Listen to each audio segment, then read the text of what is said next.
I'm Alan Taylor. My buddy Scott Duffy and I are in search of the best burger in America. Each month we visit a new city to try some of the top restaurants, pubs, and brew houses while sitting down for a candid conversation with some of the top entrepreneurs, athletes, entertainers, and celebrities. I don't know about you, but I love talking business over a burger. Welcome to Business and Burgers.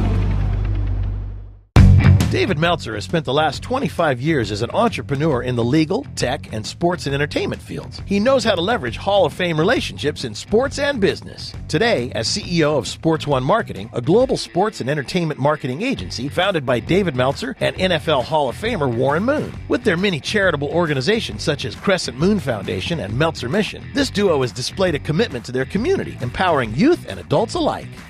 What's up? Hey, good to see you. How are you, brother? What's up, brother? Good to see you. Thanks for having me. All right, so you know why you're here. Yeah. It's all about the secret sauce of a successful business, right? Yeah. I know that you and Scott go back a long way, but I want to know more about this Jerry Maguire story because I love that movie. Jerry Maguire was based off of a guy named Leigh Steinberg. He's a Berkeley guy, humanitarian. But Leigh hired me to be the CEO of his company, not because I'm a great lawyer, not because I have great negotiation skills, but actually because of Windows CE. I had the first telephone with Windows CE called the PCE phone. Samsung manufactured it. Leigh hired me because his vision of sports was that technology would be the future of sports, and I had this technology background, so I became the CEO of Jerry Maguire. That is awesome. I have a question. What is the biggest lesson that you learned working for Leigh? Was to be kind to my future self, to treat everyone as if they were going to help me or help themselves in the future. So to be kind to your future self was to think about giving before taking and make sure you treat everybody with respect. I love that. How did you get started? You grew up in a big family, right? Yeah, I grew up with a single mom and 5 boys, 1 girl, and I wanted to be rich because the only times that I wasn't happy was when there was a problem money-wise. Right. Grew up, my mom taught me, great values. Worked my way, got college scholarship and then to law school. And I had this one crucial time in my life. Yeah. It's a very important lesson. I had a DA's offer. I was a very good litigator. And I also had this technology offer to put legal research books online from a very large publisher. So I asked my mom, should I be a lawyer or should I sell technology? And my mom, who loves me more than anyone, told me that I should definitely be a real lawyer because the internet was going to be a fad. And so it was the first time I ever went against the wishes of my mom. Wow. And realized that just because someone loves you doesn't mean they're going to give you good advice. Wow. You have to be really careful who you listen to, right? Because people who give advice, they may have the best intention in mind. But the thing is they've never been they've never done that thing or been in those shoes. Versus somebody who gives counsel, that's somebody who's walking the exact same shoes that you want to walk in, right? They've already been there and done that. So what comes out of, what comes from them is pretty powerful. The easiest way to get to a situation is to ask the guy who's sitting there, how'd you get there? And all that dummy tax that was paid, you don't have to pay. So I definitely agree with that. So, thank you. Oh, thank God, I'm starving. What are we having? Chef Nick has whipped up one of his signature burgers for us, simply known as the Burger. Nick starts with a 100% Washington all-beef patty, adds creamy blue cheese, arugula for a fresh veg bite, and tops it all off with his house-made bacon jam. That's bacon, caramelized onions, and balsamic, sizzled to perfection. Do I need to say more? Let's eat! oh my God, Wow. that's good. That is amazing. But what I want some of the secret sauce of your successful business and what it took to go from being a millionaire in a short time to losing everything and then starting over. My secret sauce is 4 ingredients. First is gratitude. Gratitude gives you perspective.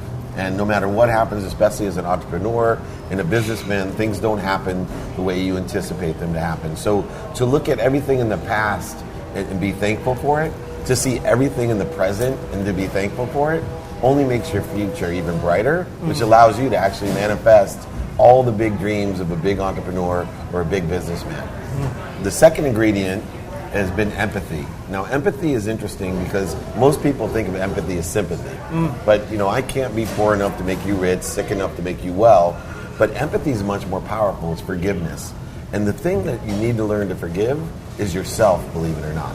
You can't give what you don't have. Forgiveness brings peace to all your business. And so I had to learn to forgive myself so that I wasn't so hard on others. In fact, even when I first started with West Publishing, selling legal research online, I was the youngest executive, and I ran this big team of 770 people, and my vice president was, Dave, you got to calm down. You got to ease off of them. I said, what are you talking about? I was taught you should treat everyone like you treat yourself.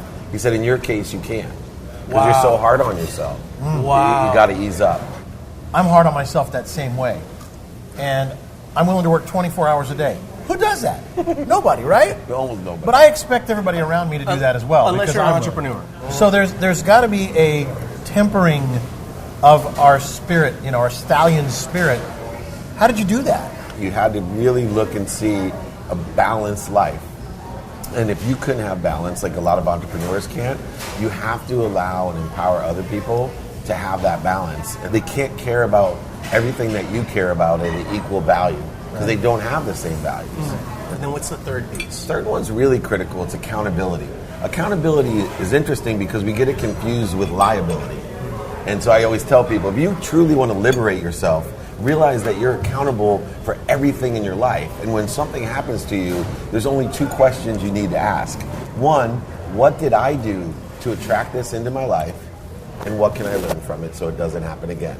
Or if it's something good, what do I do to learn to keep on making it happen again? And where was that tipping point that made you thankful, grateful, accountable? I mean, when I became a multi-millionaire, I retired in my 30s, surrounded myself with the wrong people and the wrong ideas, and I was on the downward spiral, not even being aware of it. I walked into my huge Rancho Santa Fe home, and I overheard my wife, who I knew since the 4th grade, talking to her uncle, who also knew me since then, and she was crying, saying, I'm not sure, Dave's going to pull himself out of this. I'm really scared. I don't know what to do, and I'm not happy. And I was heartbroken. And her uncle really fired me up because he said, I've known Dave since he was 10 years old, and everything's always gone his way. He goes, I can't wait to see what he's going to do now that his back's against the wall. Wow. She then came to me and said, hey, I'm not happy. Go back, and I want you to outline who you were because you're not living your life the same way. Even in the 4th grade when I didn't like you, you're not living in this space. And that's why I outlined my 4 ingredients. All right, so what's the 4th one? The 4th one is applicable to everyone. It's effective communication. Effective communication allows you to connect to spirit, to be inspired. And it occurs with everything. You need to connect with everything's relative to you. That's what I always say, we're all one. Because in some essence, when we become aware of others and everything, we're one. And that's relativity. Well, effective communication allows us to connect and inspire each other. And the interesting thing with technology, coming from a technology background, is that it's not just this idea that I can't get these millennials or young people to pick up a telephone and communicate or to look someone in the eye, right? They're always texting or Snapchatting or Instagramming or whatever it is. It works the other way too. One of my favorite stories is that I talk to grandparents all the time. I speak around the world and I'll say, what's the most important thing to you? And they all have the same answer. Their grandkids. But yet they won't take 10 minutes to learn technology so that they not only can communicate effectively with their grandkids, but also look cool. All of a sudden, we spark that interest and we give them the motivation of connecting to the most important people in their lives. As an entrepreneur, we all have ups and downs and we have highs and lows, right? And it's all about how we deal with them. Is when you focus on what you're grateful for, what happens is, you see, most people, they focus on what they don't have. But this, it doesn't matter what's going on, gets you to focus on what you do have. And to me, that's where the whole thing really clicked. The principles, the virtues, the values, the engineering that you put into your life. Just like a beautiful car without a great engine ain't going very far, is it? No, and my key question to everyone is, they come in, and I've had all the money in the world, both now twice in my life, this time the right way. I ask them, if I could guarantee you happiness, if I could guarantee you purpose, from the time you open your eyes till the time you close it, would it be enough? And everybody thinks about it and says yes. I didn't talk about the big house, the Ferrari, the multi-millions of dollars. I didn't even talk about health. Happiness is it. And so when we're happy, all of those other things come. The common theme that we seem to find with people that are successful in business, financially, whatever it is they do, they all seem to have this rise and they all had a fall. Right? They all had a period in their life where they lost everything or things went sideways. They're at that lowest point and they don't know what to do. What's the first piece of advice you give them to turn it around? I would literally say two things when you're feeling that way. Is one, breathe. You know, our brains take most of the oxygen, believe it or not. And I forget the percentage. I don't like statistics anyway. Only statistic I've ever heard that's true is 99% of all statistics are made up. So whatever percentage your brain takes of oxygen, it's a lot. Right. And for whatever reason, when we get into these anxious spots in our life, we stop breathing. And so I believe taking in that oxygen and looking up and looking what's in front of us, using gratitude, empathy, accountability, and effective communication, everything will come to us at the right way, at the perfect time. Give me in order what is most important to you in life, and tell me why. So what's most important to me in life is truth. I've learned that 90% of everything I want in my life can be bought. And so money was always very, very important to me. And money can come and go, and you can buy better health, better education, better experiences, the best burger, but the truth can't be bought. And the truth vibrates the fastest. And why is that important? Is because the closer we live to the truth, the more we can be aware of. So my constant focus is to live in integrity. Now, I will tell you, to be honest, I don't do it all the time. Every day, it's progress, not perfection. I try to live as close to the truth. The truth will set you free, as it says in the book, good book, right? Absolutely. So the truth and being honest is one. What's second? Second is to create abundance, and it's through shifting the paradigm of value. So if the 10% you can't buy on earth, the 10% is the truth, and that creates awareness, well then the other has to be the 90%, which is abundance. But most people, what they do is they try to think, what if I shifted the paradigm? And I shifted the paradigm by only giving value. And that's where abundance come in. So my second greatest value is to create abundance, because the void now is on the universe's side, and the universe is exact. I know the universe will come back to me. That's where sayings like this come in. I get 10 times what I give. No, it's mathematically impossible. The physics of the universe don't work. But it comes so efficiently and effectively, it feels like 10 times more. Right. One of the things you're amazing at is your internship program. Can you share with us how you built a successful internship program? Yeah, so I built it on teaching 4 principles to create a culture that will either help within my organization or outside the organization, where I'm actually planting seeds to be kind for my future self. So my personal mantra is to empower others to be happy. So by bringing in the interns and teaching them not only how to do these things, but how to teach other people to do them. So what happens is I hire the ones that are aligned with my business the most, and then I assist the other ones in going to other businesses.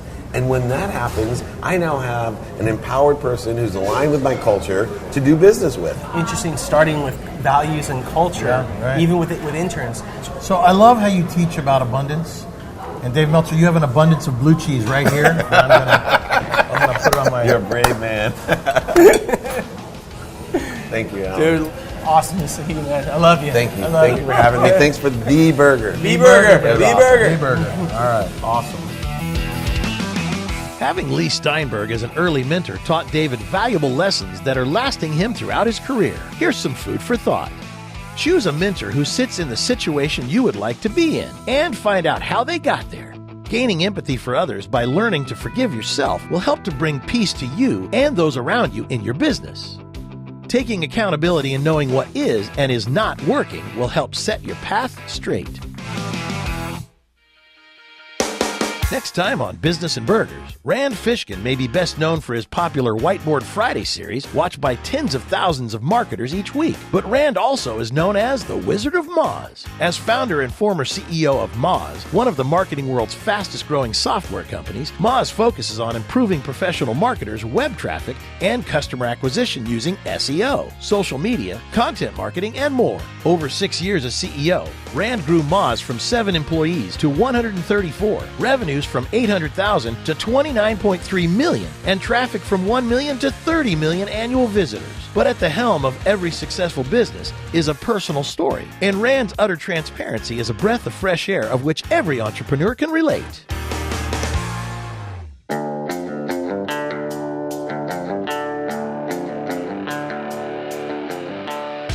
Check out more episodes of Business and Burgers and our B&B blog at our website, businessandburgers.com. And don't forget, visit Business and Burgers on Facebook and give us a big thumbs up.